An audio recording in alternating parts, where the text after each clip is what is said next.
সময় 24 update BD সংবাদে আপনাকে স্বাগতম। শুরুতেই সংবাদ শিরোনাম, এরপর বিস্তারিত। শুরুতেই জানিয়ে দিব, রাজনীতিতে ত্যাগীরা শ্রমিকের মতো, সুবিধা ভোগ করে এসি রুমে বসে টিভি দেখা সুবিধাবাদীরা, নয়ন। এরপর জানিয়ে দিব, সেপ্টেম্বরের লং মার্চ ঘিরে 4 রুটে নিরাপত্তা সহযোগিতা চাইল 11 দল। তারপরে জানিয়ে দিব, সাবেক এমপি মিলনকে আরও এক মামলায় গ্রেফতার দেখালেন আদালত। সবশেষে জানিয়ে দিব, ভৈরবে যুবলীগ নেতাকে কুপিয়ে হত্যা। দর্শক, এতক্ষণ শুনছিলেন সংবাদ শিরোনাম, এখন বিস্তারিত। আপনি যদি ইসরায়েলের ধ্বংস চান এবং মুসলিমদের পাশে থাকতে চান, তাহলে ভিডিওতে লাইক করে চ্যানেলটি অবশ্যই সাবস্ক্রাইব করে দিবেন। এখন বিস্তারিত। রাজনীতিতে ত্যাগীরা শ্রমিকের মতো, সুবিধা ভোগ করে এসি রুমে বসে টিভি দেখা সুবিধাবাদীরা, নয়ন। যুবদল নেতা রবিউল ইসলাম নয়ন দলের দুঃসময়ে রাজপথে আন্দোলন সংগ্রামে অংশ নেওয়া ত্যাগী নেতাকর্মীদের অবমূল্যায়ন এবং সুবিধাবাদীদের প্রাধান্য পাওয়া নিয়ে আক্ষেপ করেছেন। তিনি বলেছেন, রাজনীতিতে ত্যাগীরা শ্রমিকের মতো, তারা কঠোর পরিশ্রম করলেও সেই পরিশ্রমের সুফল ভোগ করতে পারেন না।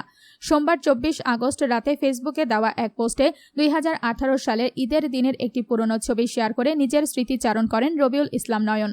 ছবিটি 2018 সালের 16 জুনের বলে উল্লেখ করে তিনি জানান, সে সময় বিএনপি চেয়ারপারসন বেগম খালেদা জিয়া কারাগারে ছিলেন। সেপ্টেম্বরের লং মার্চ ঘিরে 4 রুটে নিরাপত্তা সহযোগিতা চাইল 11 দল। আগামী 5 সেপ্টেম্বর থেকে 4 রুটে শুরু হচ্ছে 11 দলীয় ঐক্যের লং মার্চ কর্মসূচি। 5 সেপ্টেম্বর ঢাকা চট্টগ্রাম দিয়ে শুরু হওয়া লং মার্চ শান্তিপূর্ণ, সুশৃঙ্খল ও নির্বিঘ্নে আয়োজন করতে পুলিশ প্রশাসনের সহযোগিতা চেয়েছে জামাতে ইসলামীর নেতৃত্বাধীন 11 দলীয় ঐক্য। সোমবার 24 আগস্ট সন্ধ্যায় পুলিশ সদর দপ্তরে পুলিশ মহাপরিদর্শকের সঙ্গে বৈঠক করেছেন জোটের নেতারা। এদিন সন্ধ্যা 7টায় বাংলাদেশে জামাতে ইসলামের সেক্রেটারি জেনারেল ও সাবেক সংসদ সদস্য মিয়া গোলাম পরওয়ারের নেতৃত্বে 11 দলীয় ঐক্যের একটি প্রতিনিধি দল আইজিপির সঙ্গে সাক্ষাৎ করেন। বৈঠকে লং মার্চের বিভিন্ন রুট, পথসভা এবং কর্মসূচির সার্বিক নিরাপত্তা নিয়ে আলোচনা হয়। বৈঠক শেষে সাংবাদিকদের ব্রিফিংয়ে জামাতে ইসলামের সেক্রেটারি মিয়া গোলাম পরওয়ার বলেন, জুলাই সনদের ভিত্তিতে অনুষ্ঠিত গণভোটের গণরায় বাস্তবায়ন, দ্রব্যমূল্যের ঊর্ধ্বগতি, সার, বিদ্যুৎ ও গ্যাস সংকট সহ বিভিন্ন গণদাবি সামনে রেখে লং মার্চের কর্মসূচি ঘোষণা করা হয়েছে। আপনি যদি ইসরায়েলের ধ্বংস চান এবং মুসলিমদের পাশে থাকতে চান, তাহলে ভিডিওতে লাইক করে চ্যানেলটি অবশ্যই সাবস্ক্রাইব করে দিবেন। সাবেক এমপি মিলনকে আরও এক মামলায় গ্রেফতার দেখালেন আদালত। বিএনপির কর্মী মকবুল হোসেন হত্যা মামলায় আওয়ামী লীগের কেন্দ্রীয় কার্যনির্বাহী সংসদের সদস্য ও বাগেরহাট 4 মোরেলগঞ্জ শরণখোলা আসনের সাবেক সংসদ সদস্য মোহাম্মদ আমিরুল ইসলাম মিলনকে গ্রেফতার, শোন অ্যারেস্টে দেখিয়েছে আদালত। সোমবার 24 আগস্ট ঢাকার মেট্রোপলিটন ম্যাজিস্ট্রেট জসিতা ইসলাম শুনানি শেষে পল্টন মডেল থানায় দায়ের হওয়া মামলায় তাকে গ্রেফতার দেখানোর আদেশ দেন। বিষয়টি নিশ্চিত করেছেন প্রসিকিউশন বিভাগের এসআই রোকনুজ্জামান। মামলার তদন্ত কর্মকর্তা ও ঢাকা মহানগর গোয়েন্দা পুলিশের মতিঝিল বিভাগের এসআই মোহাম্মদ তোফাজ্জল হোসেনের আবেদনের পরিপ্রেক্ষিতে আদালত এই আদেশ দেন। মামলার এজাহার সূত্রে জানা গেছে, 2022 সালের 10 ডিসেম্বর এক দফা দাবি আদায়ের কর্মসূচি ঘোষণা করে নয়াপল্টনে সমবেত হতে থাকেন বিএনপির নেতাকর্মীরা।